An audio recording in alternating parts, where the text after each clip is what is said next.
Welcome. Today, we'll explore how university students can develop assessment literacy and learner autonomy, two essential skills for academic and professional success. Assessment literacy means understanding how assessments work, what's expected, and how to use feedback to improve. Learner autonomy is about taking charge of your own learning journey, setting goals, and reflecting on progress. These two concepts are not only important on their own, but they also reinforce each other. When students become more assessment literate, they often grow more autonomous and vice versa. Let's dive into how coaching and mentoring can help foster both within higher education. Assessment literacy is more than just knowing how to take a test. It's about understanding assessment criteria, interpreting feedback, and using assessment results to guide future learning. Students who are assessment literate can navigate complex university tasks, understand marking rubrics, and align their work with learning outcomes. This skill set empowers students to take an active role in their education, making them better prepared for academic challenges and future careers. Developing assessment literacy is a process that requires guidance, practice, and reflection, which is where coaching and mentoring come into play. Learner autonomy is the ability to take responsibility for your own learning. Autonomous learners set their own goals, monitor their progress, and adjust their strategies as needed. They are motivated, self-directed, and capable of critical reflection. Autonomy is linked to intrinsic motivation, meaning students learn for the sake of learning, not just for external rewards. Reflective practice helps students identify strengths and areas for improvement, fostering a growth mindset. In higher education, autonomy is highly valued by employers and is essential for lifelong learning. Assessment literacy and learner autonomy are not isolated skills. In fact, they support and reinforce each other. As students become more autonomous, they are better able to engage with assessment processes, reflect on feedback, and take proactive steps to improve. Similarly, as students develop assessment literacy, they gain confidence and independence in their learning. This synergy creates a positive feedback loop where growth in one area fuels growth in the other, leading to better academic outcomes and personal development. Traditional university assessments often focus on grades and summative outcomes, leaving little room for meaningful engagement with the assessment process. This can lead to surface learning, where students memorize rather than understand. Limited or delayed feedback further hampers development, as students may not have the chance to act on feedback before moving to the next task. Additionally, students are rarely involved in designing assessments, which limits their understanding and ownership of the process. Overcoming these challenges requires a shift towards formative assessment, clear communication, and supportive guidance. Assessing learner autonomy is complex. Autonomy is subjective, context-dependent, and develops over time. Traditional exams and standardized tests are not effective in measuring autonomy, as it involves multiple interrelated components that are hard to separate. Alternative approaches like reflective portfolios and self-assessment offer some insight but are still limited. The concept of autonomy is also essentially contested. There's no single definition, making it difficult to assess objectively. Despite these challenges, fostering autonomy remains a central goal in higher education.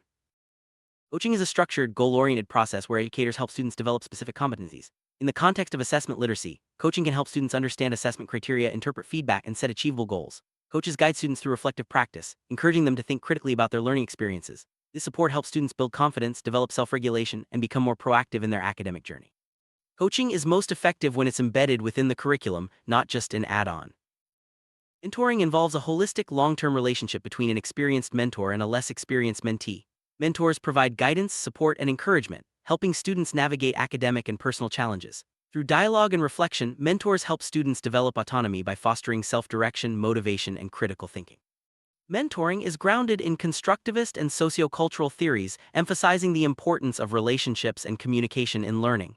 Peer mentoring programs where senior students guide newcomers can be especially effective.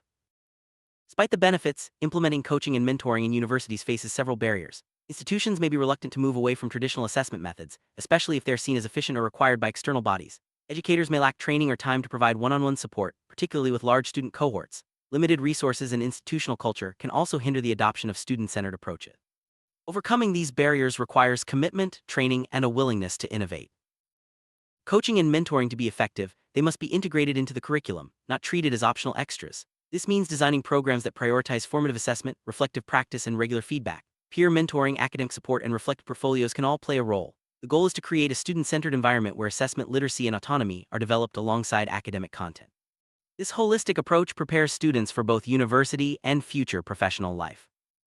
CBAS framework is a new model for curriculum development, designed to address the challenges of developing assessment literacy and autonomy. It's a 5-stage process that helps educators align program goals, assessment strategies, and student support. CBAS emphasizes authentic, constructively aligned assessment practices and continuous reflective practice. By embedding coaching and mentoring at every stage, CBAS ensures that students receive the guidance they need to succeed. This framework is currently being piloted in UK universities with promising results. CBAS consists of 5 key stages. 1. Agreeing on program goals and outcomes. 2. Designing final year assessment strategies. 3. Ensuring transparent communication about assessment. 4. Building essential student literacies. And 5. Promoting continuous reflective practice. Each stage is designed to be adaptable to the needs of different institutions and programs. By following these stages, educators can create a curriculum that supports both assessment literacy and learner autonomy, preparing students for success in higher education and beyond. Using the CBS framework, students benefit from a curriculum that is aligned with their needs and future aspirations. They receive clear guidance, regular feedback, and opportunities for reflection and self-assessment. Coaching and mentoring are built into the program, helping students develop both assessment literacy and autonomy. This approach not only improves academic performance, but also prepares students for lifelong learning and professional success. The holistic, student-centered design of CBS makes it a powerful tool for modern higher education. Educators are encouraged to adopt holistic, student-centered approaches that integrate coaching and mentoring into the curriculum. This means prioritizing formative assessment, reflective practice, and peer support. Using frameworks like CBS can help structure these efforts and ensure consistency across programs. Ongoing professional development and institutional support are also crucial for success. By working together, educators can create environments where students thrive, becoming assessment literate and autonomous learners. In summary, developing assessment literacy and learner autonomy is essential for student success in higher education. Coaching and mentoring, when integrated into the curriculum using frameworks like CBS, provide the guidance and support students need. While challenges remain, especially in assessing autonomy and changing institutional practices, the benefits are clear. Ongoing research and innovation will help refine these approaches, ensuring that future students are well prepared for academic and professional challenges. Thank you for joining us on this journey toward empowering university learners.